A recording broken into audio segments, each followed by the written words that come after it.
भगवान की जय। प्यारे कृष्ण कन्हैया लाल की जय।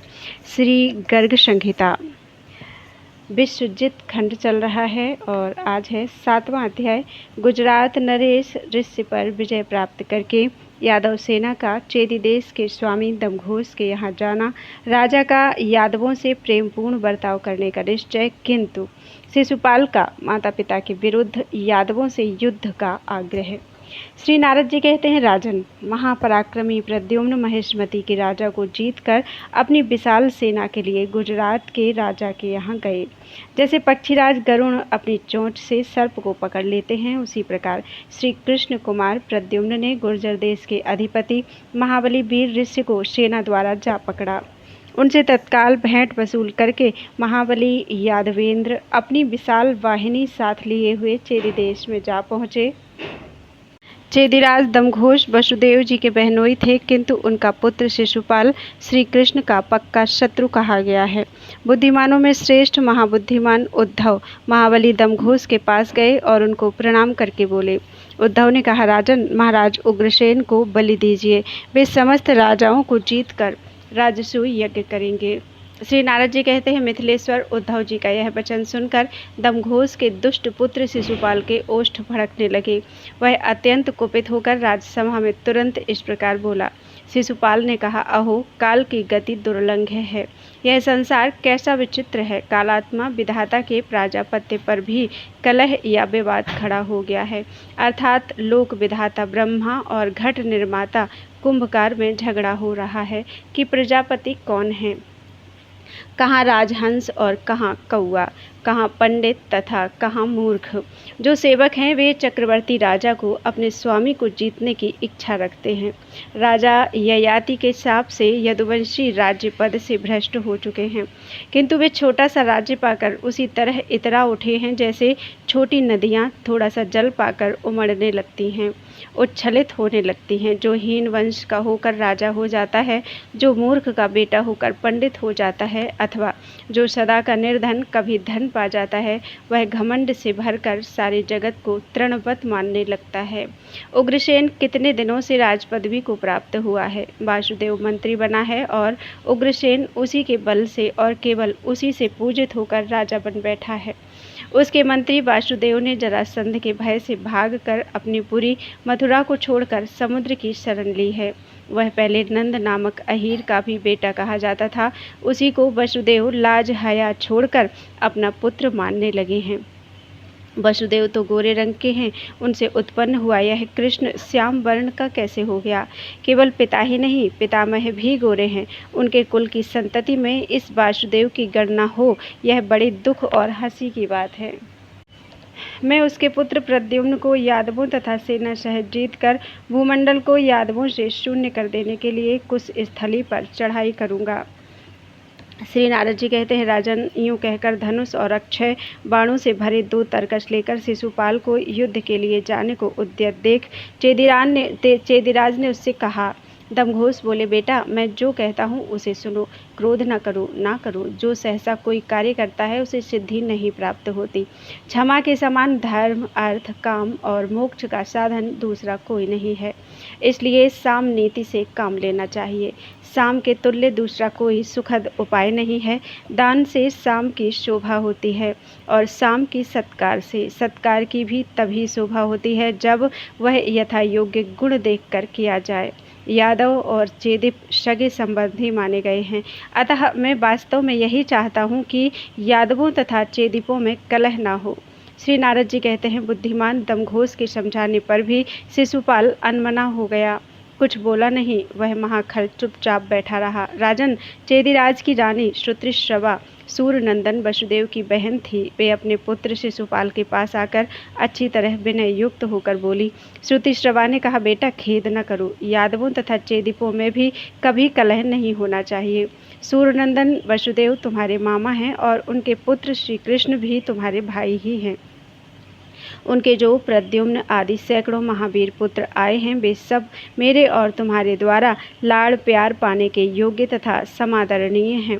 उनके साथ युद्ध करना उचित नहीं होगा। तात मैं तुम्हारे साथ स्वयं स्नेहार्द चित्त होकर उन समागत यादवों को लेने के लिए चलूँगी। चिरकाल से मेरे मन में उन सबको देखने की उत्कंठा है। मैं बड़े उत्सव एवं उत्साह के साथ उनको घर लाऊंगी। ऐसा अवसर फिर कभी नहीं आएगा। शिशुपाल बोला, बलराम, कृष्ण तथा समस्त यादव मेरे शत्रु हैं। जिन्होंने मेरा तिरस्कार किया है, उन सबको मैं भी अपने सैनिकों द्वारा मरवा डालूंगा। पूर्व काल में कुंडनपुर में राम तथा कृष्ण इन दोनों भाइयों ने मेरी अवहेलना की, मेरा विवाह रोक दिया। अतः वे मेरे भाई नहीं, शत्रु हैं। यदि तुम दोनों मेरे माता पिता होकर यादवों का समर्थन करोगे, तो मैं तुम दोनों माता पिता को मजबूत बेड़ियों से बांधकर उसी तरह कारागार में डाल दूंगा जैसे कंस ने अपने माँ बाप को कैद कर लिया था। अन्यथा तुम दोनों का वध भी कर डालूंगा। मेरी शपथ या प्रतिज्ञा बड़ी कठोर होती है, इसे टालना कठिन है। श्री नारद जी कहते हैं, शिशुपाल की कड़ी बातें सुनकर चेदिराज चुप हो गए। उद्धव जी अपनी सेना में लौट आए और जो कुछ शिशुपाल ने कहा था वह सब उन्होंने वहां कह सुनाया। तदनंतर वाहिनी, ध्वजनी, पूतना और अक्षौहिणी, प्रतना और अक्षौहिणी, ये 4 प्रकार की शिशुपाल की सेनाएं सुसज्जित हुई। बहुलासु ने पूछा, प्रभु, वाहिनी आदि सेना की संख्या मुझे बताइए, क्योंकि ऋषि लोग भूत, वर्तमान और भविष्य तीनों काल की बातें जानते हैं। श्री नारद जी ने कहा, राजन, 100 हाथी, 1100 रथी, 10,000 घोड़े और 1 लाख पैदल, यह सेना का लक्षण है। इससे दुगनी सेना को चतुरंगिणी कहते हैं। 400 हाथी, 10,000 रथ, 4 लाख घोड़े तथा 1 करोड़ पैदल। इतने सैनिक लोहे का कवच पहने और शक्तिशाली बल वाहनों से संपन्न, अस्त्र शस्त्रों के ज्ञाता शूरवीर जिस सेना में विद्यमान हो, उसे विद्वानों ने वाहिनी कहा है। वाहिनी से दुगनी सेना को ध्वजनी नाम दिया गया है। ध्वजनी से दुगनी सेना को पूर्व काल के विद्वानों ने प्रतना माना है। प्रतना से दुगनी सेना अक्षौहिणी कही गई है। जो साहसी वीर है उसे शूर कहा गया है। जो 100 शूरवीरों की रक्षा करता है उसे सामंत कहते हैं। जो युद्ध में 100 सामंतों की रक्षा करता है उसे गजी या गजारोही योद्धा कहते हैं। जो सम्रांगण में सारथी और अश्व सहित रथ की रक्षा कर सकता है वह रथी कहा गया है। जो अपने बाणों से सेना की रक्षा करता है उसे महारथी कहते हैं। जो अपनी सेना की रक्षा और शत्रुओं का संहार करते हुए रण क्षेत्र में अक्षौहिणी सेना के साथ युद्ध कर सके उसे सदा अतिरथी माना गया है। बोलो वृंदावन बिहारी लाल की जय। 8वां अध्याय, शिशुपाल के मित्र ध्युमान तथा शक्त का वध। श्री नारद जी कहते हैं, राजन, शिशुपाल अपनी सेना को साथ ले माता पिता का तिरस्कार करके चंद्रिकापुर से बाहर निकला। दुष्टों का ऐसा स्वभाव ही होता है। उसके साथ वाहिनी और ध्वजनी सेनाओं से युक्त ध्युमान और शक्त निकले। शिशुपाल के 2 मंत्रियों के नाम थे रंग और पिंग। वे दोनों क्रमशः प्रतना और अक्षौहिणी सेना लिए युद्ध के लिए नगर से बाहर आए। नरेश्वर शिशुपाल की महासेना प्रलय काल के महासागर के समान उमड़ती आ रही थी। उसे देखकर यदुवंशी वीर भगवान श्री कृष्ण को ही जहाज बनाए। उस सैन्य सागर से पार होने के लिए सामने आए महाबली ध्युमान शिशुपाल से प्रेरित हो वाहिनी सेना सहित आगे बढ़कर यादव योद्धाओं के साथ युद्ध करने लगे। सम्रांगण में दोनों सेनाओं की बाण वर्षा से अंधकार छा गया। घोड़ों की टापों से इतनी धूल उड़ी कि आकाश आच्छादित हो गया। नरेश्वर दौड़ते हुए घोड़े उछलकर हाथियों के मस्तक पर पांव रख देते थे और घायल हुए हाथी युद्ध भूमि में पैरों से शत्रुओं को गिराते और सूंड की फुफकारों से इधर उधर फेंकते कुचलते आगे बढ़ रहे थे। उनके मस्तक पर कस्तूरी और सिंदूर से पत्र रचना की गई थी और पीठ पर लाल रंग की झूल उनकी शोभा बढ़ाती थी। पैदल सैनिक वाणों, गदाओं, परिघों, तलवारों, शूलों और शक्तियों की मार से अंग अंग कट जाने के कारण धराशायी हो रहे थे। उनके पैर, घुटने, बाहुदंड छिन्न भिन्न हो गए। राजन, कोई अपनी तीखी तलवार से युद्ध में घोड़ों के 2 टुकड़े कर देता था। कितने ही वीर हाथियों के दांत पकड़कर उनके मस्तकों पर चढ़ जाते थे और सिंह की भांति महाबतों तथा हाथी सवारों को चीर फाड़ डालते थे। बहुत से महाबली घुड़सवार योद्धा हाथियों के समूह को फांदकर शत्रु सैनिकों पर खड्ग का प्रहार करते और उन्हें विदीर्ण कर डालते थे। ऐसा दिखाई देता था कि घोड़ों की पीठ से उनका स्पर्श ही नहीं होता है। वे नटों की तरह विद्युत वेग से घोड़ों पर चढ़ते उतरते रहते थे। शत्रुओं की सेना का वेगपूर्वक आक्रमण होता देख अक्रूर सामने आए। उन्होंने बाणों की वर्षा से दुर्दिन का दृश्य उपस्थित कर दिया। द्युमान ने भी अपने धनुष से छूटे हुए बाण समूहों की बौछार से अक्रूर को आच्छादित कर दिया, ठीक उसी तरह जैसे बादल वर्षाकाल के सूर्य को ढक देता है। गांधिनी पुत्र अक्रूर ने क्रोध से मूर्छित हो द्युमान के बाण समूहों पर विजय पाकर उस वीर के ऊपर शक्ति से प्रहार किया। उस प्रहार से द्युमान का अंग विदीर्ण हो गया। वह 2 घड़ी के लिए अपनी चेतना खो बैठा, परंतु शिशुपाल के उस बलवान मित्र ने फिर शीघ्र ही उठकर युद्ध आरंभ कर दिया। द्युमान ने लाख भार लोहे की बनी हुई एक भारी गदा हाथ में ले ली और उसके द्वारा अक्रूर की छाती पर चोट करके मेघ के समान गर्जना की। उसके प्रहार से अक्रूर मन ही मन किंचित व्याकुल हो उठे। तब बार बार अपने धनुष की टंकार करते हुए युयुधान सामने आए। उन्होंने खेल खेल में ही एक ही बाण मारकर तुरंत द्युमान का मस्तक काट डाला। द्युमान के गिर जाने पर उसके वीर सैनिक युद्ध का मैदान छोड़कर भाग चले। उसी समय अपनी सेना को भागती देख सक्त वहां आ पहुंचा। उसने बुद्धिमान युयुधान पर सहसा शूल चलाया। युयुधान ने अपने बाण समूहों से उस शूल के 100 टुकड़े कर दिए। तब शक्त ने परिघ उठाकर युयुधान पर दे मारा। अर्जुन के सखा युयुधान क्षण भर के लिए मूर्छित हो गए। इतने में ही महाबली वीर कृतवर्मा वहां आ पहुंचा। उसने बाण मारकर अश्वसहित शक्त के भी रथ को चूर चूर कर दिया। तब शक्त ने भी गदा की चोट से कृतवर्मा के उत्तम रथ को चकनाचूर कर डाला। राजन, कृतवर्मा ने रथ छोड़कर शक्त को रोषपूर्वक पकड़ लिया और उसे गिराकर दोनों भुजाओं से उछालकर 1 योजन दूर फेंक दिया। उस युद्धभूमि में शक्त के गिर जाने पर शिशुपाल की आज्ञा से उसके दोनों मंत्री रंग और पिंग क्रमशः प्रतना और अक्षौहिणी सेनाओं के साथ बाण वर्षा करते और युद्ध में शत्रुओं को कुचलते हुए आए। मैथिलेश्वर, ऐसा जान पड़ता था मानो अग्नि और वायु देवता एक साथ आ पहुँचे हैं। उन दोनों की उद्भट सेना को देख पिता के समान पराक्रमी यादवेंद्र प्रद्युम्न धनुष हाथ में लेकर भरी सभा में इस प्रकार बोले। प्रद्युम्न ने कहा, योद्धाओं, रंग और पिंग के साथ होने वाले युद्ध में मैं अग्रगामी होकर जाऊंगा, क्योंकि रंग और पिंग महान बल पराक्रम से संपन्न दिखाई देते हैं। श्री नारद जी कहते हैं, प्रद्युम्न की यह बात सुनकर श्री कृष्ण के बलवान पुत्र नीतिवेत्ता महाबाहु भानु सबसे आगे होकर अपने बड़े भाई से बोले। भानु ने कहा, प्रभु, जब तीनों लोग एक साथ युद्ध के लिए आपके सम्मुख उपस्थित दिखाई दें, तब आपके धनुष की टंकार होगी, इसमें संशय नहीं है। मैं केवल तलवार से ही रंग और पिंग के मस्तक काटकर तरबूज के 2 टुकड़ों की भांति हाथ में लिए यहाँ प्रवेश करूँगा।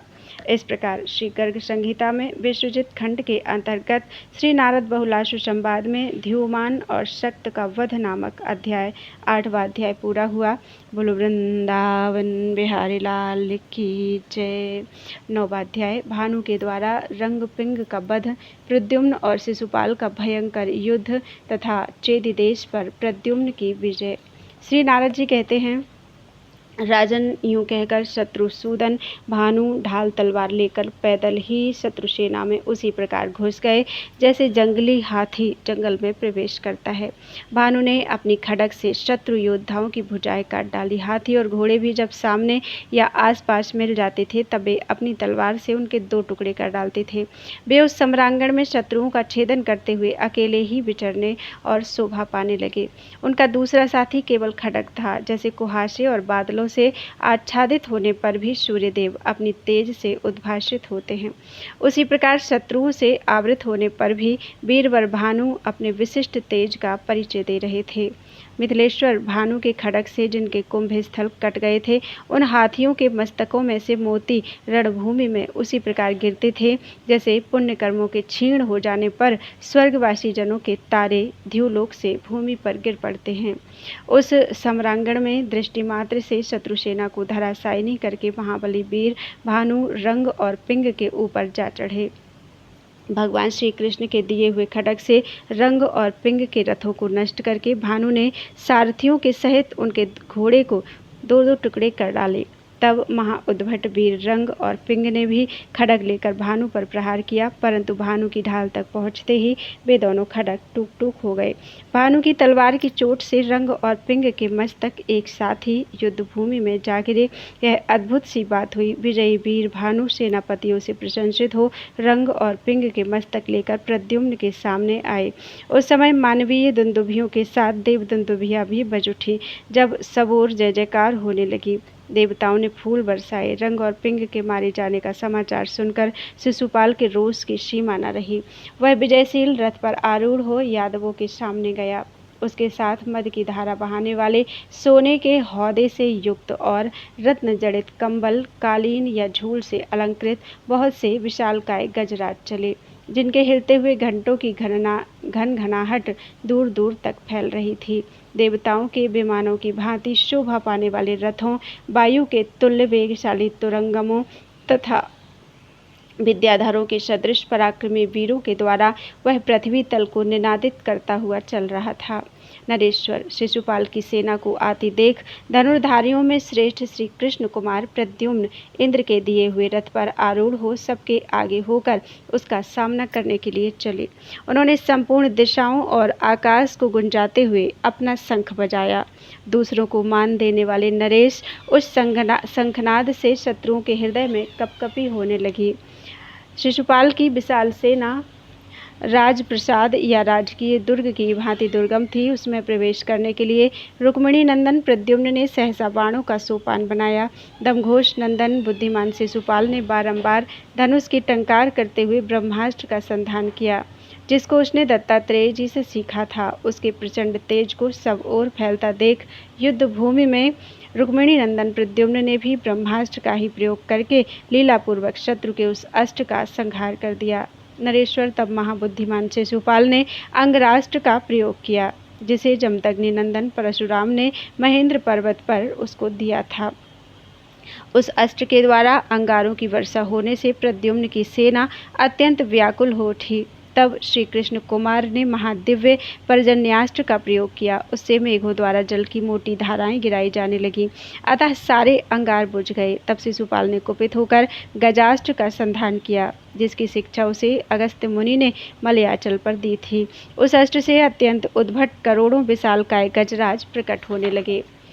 उन्होंने महात्मा प्रद्युम्न की सेना को रणभूमि में गिराना आरंभ किया। इससे यादवों की सेनाओं में महान हाहाकार मच गया। यह देख युद्ध में होड़ लगाकर आगे बढ़ने वाले प्रद्युम्न ने नरसिंहास्त्र का संधान किया। उससे नरसिंह का प्राकट्य हुआ, जो अपनी गर्जना से भूतल को प्रतिध्वनित कर रहे थे। उनके अयाल चमक रहे थे। उनकी गर्दन और पूंछ के बाल बड़े बड़े थे। पंजों के नख हल्की फाल के समान बड़े बड़े होने के कारण उनके स्वरूप की भयंकरता को बढ़ा रहे थे। नरसिंह उस सम्रांगण में उन हाथियों का भक्षण करते हुए हुंकार के साथ सिंहनाद करने लगे। उन हाथियों के कुंभ स्थलों को विदीर्ण करके उछलते हुए भगवान नरसिंह समस्त गज समूहों का मर्दन करके वहीं अंतर्धान हो गए। तब महाबली शिशुपाल ने रोषपूर्वक परिघ चलाया, परंतु माधव प्रद्युम्न ने यमदंड से मारकर उसके 2 टुकड़े कर दिए। फिर तो चेदिराज शिशुपाल के रोष की सीमा न रही। उसने ढाल और तलवार लेकर प्रद्युम्न पर इस प्रकार धावा किया, जैसे पतंग प्रज्वलित अग्नि की ओर टूटता है। श्री कृष्ण कुमार ने वेगपूर्वक उसके खड्ग पर यमदंड से प्रहार किया, जिससे ढाल सहित उसकी वह तलवार चूर चूर हो गई। फिर यादवेश्वर प्रद्युम्न ने सहसा वरुण के दिए हुए पास से दमघोष पुत्र शिशुपाल को बांधकर सम्रांगण में घसीटना आरंभ किया। अब उन्होंने शिशुपाल का काम तमाम करने के लिए रोषपूर्वक तलवार हाथ में ली। इतने में ही गद ने वेग से आगे बढ़कर उन दोनों हाथों को पकड़ लिया। उनके दोनों हाथ पकड़ लिए। गद बोले, रुक्मिणी नंदन परिपूर्णतम महात्मा श्री कृष्ण के हाथ से इसका वध होने वाला है, इसलिए तुम इसे मारकर देवताओं की बात झूठी न करो। नारद जी कहते हैं, राजन, शिशुपाल के बांध लिए जाने पर बड़ा भारी कोलाहल मचा। उस समय चेदिराज दमघोष भेंट लेकर प्रद्युम्न के सामने आए। उन्हें आया देख शीघ्र ही अपने अस्त्र शस्त्र फेंक कर प्रद्युम्न आगे बढ़े। उन्होंने चेदिराज के चरणों में मस्तक रखकर उन्हें प्रणाम किया। महाराज दमघोष महात्मा प्रद्युम्न से मिलकर उन्हें आशीर्वाद देते हुए गदगद वाणी में बोले। दमघोष ने कहा, यादव शिरोमणि प्रद्युम्न, तुम धन्य हो। दयानिधे मेरे पुत्र ने जो अपराध किया है उसे क्षमा कर दो। श्री प्रद्युम्न बोले, प्रभु इसमें ना मेरा दोष है, ना आपका और ना आपके पुत्र का ही दोष है। जो कुछ भी प्रिय अथवा अप्रिय होता है वह सब मैं काल का किया हुआ ही मानता हूँ। नारद जी कहते हैं, राजन, प्रद्युम्न के यूं कहने पर राजा दमघोष उनके द्वारा बांधे गए शिशुपाल को छुड़ाकर उसे साथ लेकर चंद्रिकापुरी में गए। साक्षात श्री कृष्ण के समान तेजस्वी प्रद्युम्न के बल पराक्रम का समाचार सुनकर प्रायः कोई राजा उनके साथ युद्ध करने को उद्यत नहीं हुए। सबने चुपचाप उनकी सेवा में भेंट अर्पित कर दी। बोलो वृंदावन बिहारी लाल की जय।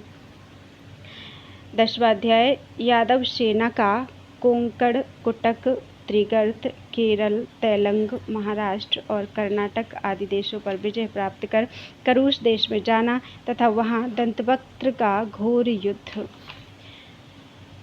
नारद जी कहते हैं, मिथिलेश्वर, तदनंतर मनु तीर्थ में स्नान करके प्रद्युम्न बारंबार दुंदुभी बजवाते हुए यादव सेना के साथ कोंकण देश में गए। कोंकण देश का राजा मेधावी गदा युद्ध में अत्यंत कुशल था। वह मल्ल युद्ध के द्वारा विपक्षी के बल की परीक्षा करने के लिए अकेला ही आया। उसने सेना सहित प्रद्युम्न से कहा, यादवेश्वर, मुझे गदा युद्ध प्रदान करो। प्रभु, मेरे बल का नाश करो। प्रद्युम्न बोले, हे मल्ल, इस भूतल पर एक से एक बढ़कर महान बलवान वीर हैं, अतः तुम अपने बल पर घमंड न करो। भगवान विष्णु की माया बड़ी दुर्गम है। हम लोग बहुत से वीर यहाँ एकत्र हैं और तुम अकेले ही हमसे युद्ध करने के लिए आए हो। महामल्ल, यह अधर्म दिखाई देता है, अतः इस समय लौट जाओ। मल्ल बोला, जब आप लोग बलशाली वीर होकर भी युद्ध नहीं कर रहे हैं तो मेरे पैरों के नीचे से होकर निकल जाइए, तभी अब यहाँ से लौटूंगा। श्री नारद जी कहते हैं, मैथिल, उस मल्ल के यूं कहने पर समस्त यादव पुंगव वीर क्रोध से भर गए। तब उसके देखते देखते बलदेव जी के छोटे भाई बलवान वीर गदा लेकर सामने खड़े हो गए। फिर वह भी सबके सम्मुख गदा उठाकर खड़ा हो गया। उस महाबली मल्ल ने गद के ऊपर एक बड़ी भारी गदा फेंकी। गद ने उसकी गदा को हाथ में थाम लिया और अपनी गदा उसके ऊपर दे मारी। गद की गदा से आहत होकर वह पृथ्वी पर गिर पड़ा और मुख से रक्त बमन करने लगा। अब उसने युद्ध की इच्छा त्याग दी। तदनंतर कोंकणवासी मेधावी ने श्रीहरि के पुत्र प्रद्युम्न को प्रणाम करके कहा, मैंने आप लोगों की परीक्षा के लिए यह कार्य किया था। आप तो साक्षात भगवान ही हैं। कहाँ आप और कहाँ मुझ जैसा प्राकृत मनुष्य। मेरा अपराध क्षमा कीजिए, मैं आपकी शरण में आया हूँ। श्री नारद जी कहते हैं, राजन, यूं कहकर भेंट देकर और श्रीहरि के पुत्र को नमस्कार करके कोंकण देश का राजा क्षत्रिय शिरोमणि मेधावी अपनी पुरी को चला गया। कुटक देश का स्वामी मौली शिकार खेलने के लिए नगर से बाहर निकला था। उसे जाम्बवती कुमार महाबाहु शाम्ब ने जा पकड़ा। उससे भेंट लेकर प्रद्युम्न दंडकारण्य को गए। वहां मुनि के आश्रम देखते हुए सेना सहित श्री कृष्ण कुमार क्रमशः निर्विंध्या, पयोष्णी तथा तापी नदी में स्नान करके महाक्षेत्र सूरपारक में गए। वहां से आर्या द्वैपायनी देवी का दर्शन करके ऋष्यमुख की शोभा देखते हुए प्रवर्षण गिरि पर गए, जहाँ साक्षात भगवान पर्जन्य नित्य वर्षा करते हैं। वहाँ से गोकर्ण नामक शिव क्षेत्र का दर्शन करते हुए महाबली श्री कृष्ण कुमार अपने सैनिकों के साथ त्रिगर्त और केरल देशों पर विजय पाने के लिए गए। केरल के राजा अम्बष्ठ ने मेरे मुख से महात्मा प्रद्युम्न के शुभागमन की बात सुनकर शीघ्र ही उन्हें भेंट अर्पित कर दी। तब वे कृष्णावेणी नदी को पार करके अपने सैनिकों की पद धूल राशि से आकाश में अंधकार सा फैलाते हुए तेलंग देश में गए। तेलंग देश के राजा का नाम विशालाक्ष था। वे अपने नगर के उपवन में सुंदरियों के साथ विहार करते थे। मधुर ध्वनियों से व्याप्त मृदंग आदि बाजे बज रहे थे तथा अप्सराएं उत्कृष्ट रागों द्वारा देवेंद्र के समान उस राजा के सुयश का गान कर रही थीं। उस समय सुंदरी रमणी रानी मंदार मालिनी ने धूल से व्याप्त आकाश की ओर देखकर राजा से कहा, रानी के बिंबोपम अरुण ओष्ठ सूख गए थे। मंदार मालिनी बोली, राजन, आप सदा बिहार में ही रत रहने के कारण दूसरी किसी बात को नहीं जानते हैं। दिन रात अत्यंत कामोवेश के कारण चंचल बने रहते हैं और मैं भी आपके मुख पर छिटकी हुई अलकों की सुगंध पर लुभाई भ्रमरी होकर कभी यह न जान सकी कि दुख क्या होता है। परंतु आज द्वारिका के राजा उग्रसेन के राजसू यज्ञ का बीड़ा उठाकर दिग्विजय के लिए निकले हुए वे यदुराज यदुराज, राज, प्रद्युम्न, चेदिराज आदि समस्त नरेशों को जीतकर यहाँ आ पहुँचे हैं। दुंदुभियों की धुंकार ध्वनि सुनिए, उसके साथ हाथियों के चीत्कार और फूत्कार की ध्वनि भी मिली हुई है। शत्रुओं के कोदंड की टंकार प्रलय काल के गर्जन तर्जन का कोलाहल प्रस्तुत कर रही है। शंबर शत्रु प्रद्युम्न के पास तुरंत भेंट भेज दीजिए। इन भागती हुई भूप सुंदरियों की ओर देखिए, इनके बंधे हुए केश पाशों से फूल झड़ गए हैं। ये श्रमजल की वर्षा कर रही हैं और वन में प्रवेश करने के कारण इनके केशों के श्रृंगार बिगड़ गए हैं। स्पष्ट प्रतीत नहीं हो रहे हैं। पत्नी की बात सुनकर विशालाक्ष अत्यंत प्रसन्न हो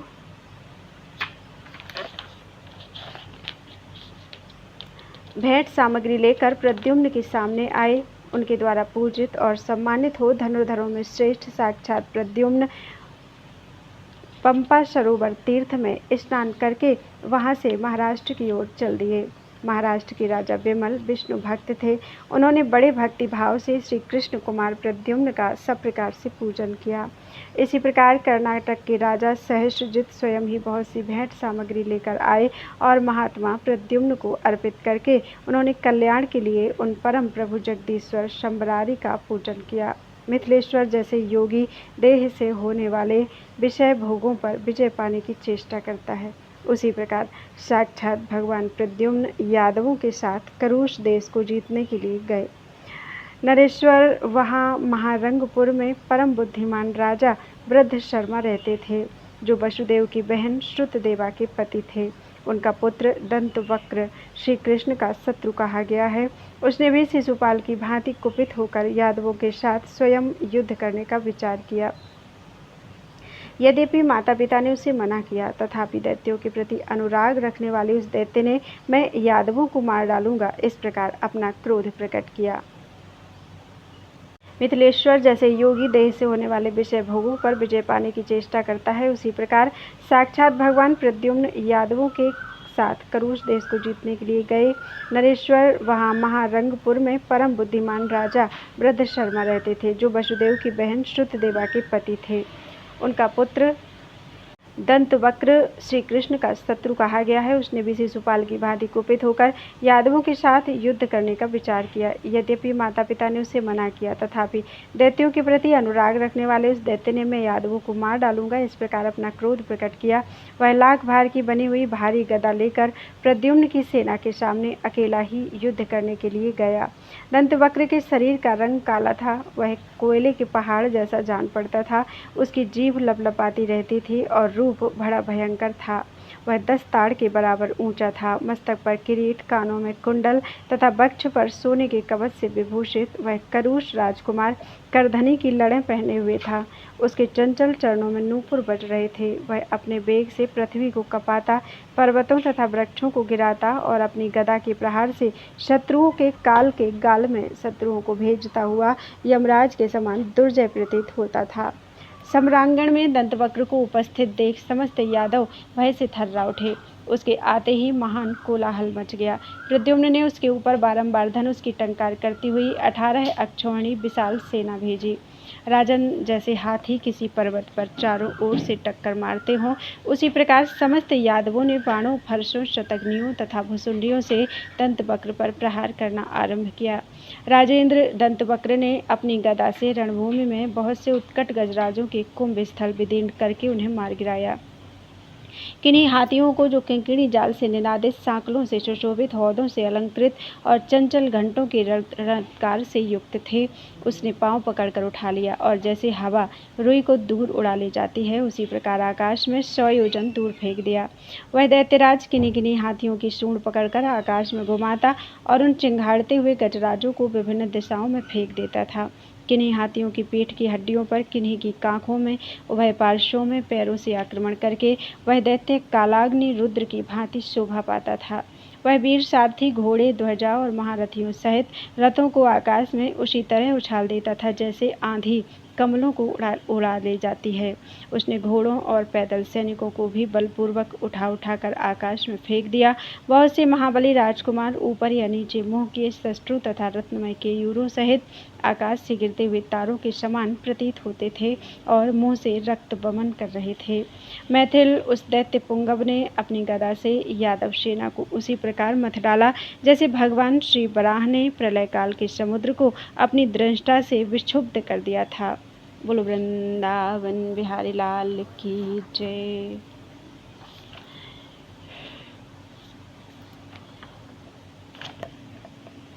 अध्याय दंतवक्र की पराजय तथा करुष देश पर यादव सेना की विजय। श्री नारद जी कहते हैं, तब श्री कृष्ण के 18 महारथी पुत्रों ने मिलकर महाबली दंतवक्र को छत विछत कर दिया। घायल हुआ दंतवक्र रक्तधारा से रंजित हो उसी प्रकार अत्यंत शोभा पाने लगा जैसे महावर के रंग से रंगा हुआ कोई ऊंचा महल सुशोभित हो रहा हो। उसने शत्रुओं के प्रहार को कुछ भी नहीं गिना। कृतवर्मा ने सम्रांगण में उसे बाण समूहों द्वारा घायल किया। सात्यकी ने तलवार से चोट पहुंचाई और अक्रूर ने उस महाबली वीर पर शक्ति से प्रहार किया।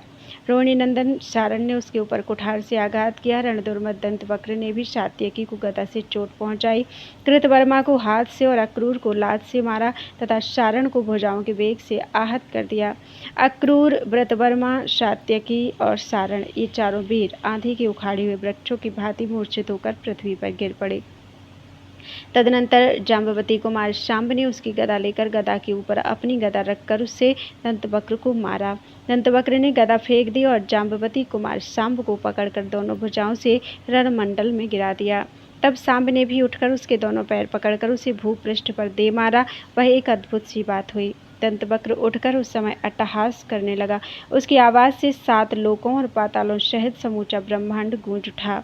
सहस्रों सूर्यों के समान तेजस्वी और सहस्र घोड़ों से जुते हुए पताका मंडित दिव्य रथ पर आरूढ़ होकर आए हुए धनुर्धरों में श्रेष्ठ प्रद्युम्न की ओर देखकर दंतवक्र ने यह कठोर बात कही।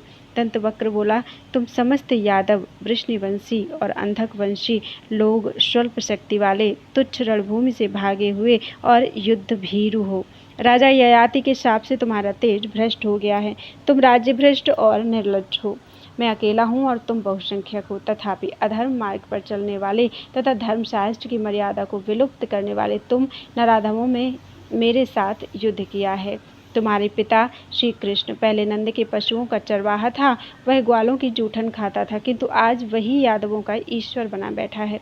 उसने गोपियों के घर में माखन, दही, घी, दूध और तक्र आदि गोरस की चोरी की थी। वह रासमंडल में रसिया बनकर नाचता था, किंतु अब जरासंध के भय से उसने भी समुद्र की शरण ले ली है। जो कालियवन के सामने डरपोक की तरह भागा था, वही आज यदुनाथ बना है। उसके दिए हुए थोड़े से राज्य को पाकर उग्रसेन उस अल्पसार के लिए यज्ञों में श्रेष्ठ राजसूय यज्ञ करेगा। काल की गति दुर्लंघ है। अहो, सारा संसार विचित्र हो गया है। अत्यंत दुर्बल सियार, सिंह और व्याघ्र पर शासन करने चला है।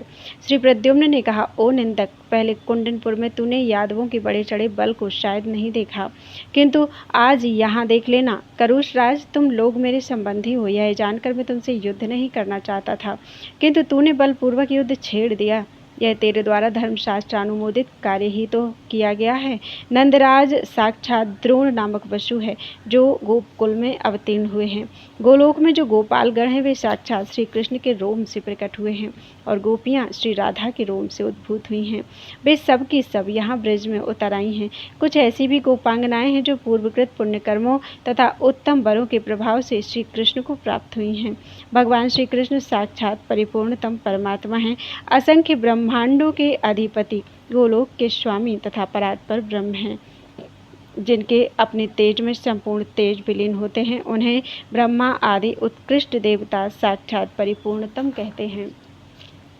पूर्व काल में जो चक्रवर्ती राजा मरुत थे, वे ही श्री कृष्ण के वरदान से यादवराज उग्रसेन हुए हैं। तो निरंकुश और महामूर्ख है जो महान गुणशाली महापुरुष की निंदा करता है। जैसे सिंह गीदड़ की आवाज़ पर ध्यान नहीं देता, उसी प्रकार महाराज उग्रसेन अथवा भगवान श्री कृष्ण तेरी बकवास पर कोई विचार नहीं करेंगे। नारद जी कहते हैं, राजन, प्रद्युम्न की ऐसी बात सुनकर मदमत्त दंतवक्र एक भारी गदा लेकर उनके रथ पर टूट पड़ा। उसने अपनी गदा से चोट करके उस रथ के सहस्त्रों घोड़े को गिरा दिया। और गर्जना करने लगा। उसका भयंकर रूप देखकर सब घोड़े भाग चले। तब प्रद्युम्न ने भी गदा लेकर उसकी छाती में बड़े जोर से प्रहार किया।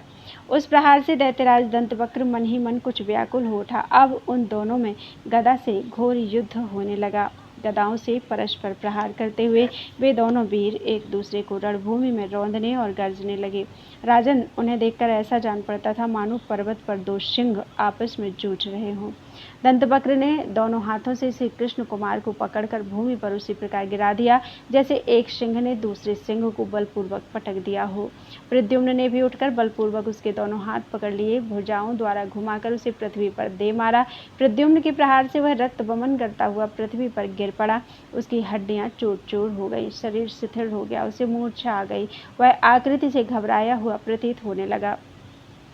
दंतवक्र इंद्र के वज्र से आहत हुए पर्वत की भांति भूपृष्ठ पर सुशोभित हो रहा था। उसके शरीर के धक्के से समुद्र सहित पृथ्वी हिलने लगी। दिग्गज विचलित हो उठे, तारे खिसक गए और समुद्र कांपने लगी। राजेंद्र, उसके गिरने के धमाके से तीनों लोगों के कान बहरे हो गए। उसी समय करुष राज महात्मा वृद्ध शर्मा रानी श्रुतदेवा के साथ महारंगपुर से वहां आ पहुंचे। वे यादवों के साथ सुंदर ढंग से संधि करना चाहते थे। मिथिलेश्वर विशंबर शत्रु प्रद्युम्न को भेंट देकर पुत्र को साथ लेकर संधि करके यदुपुंगवों से पूजित हो पुनः महारंगपुर को चले गए। बोलो वृंदावन बिहारी लाल की जय। त्वदीयं वस्तु गोविंदम तुभ्यमेव समर्पितम्।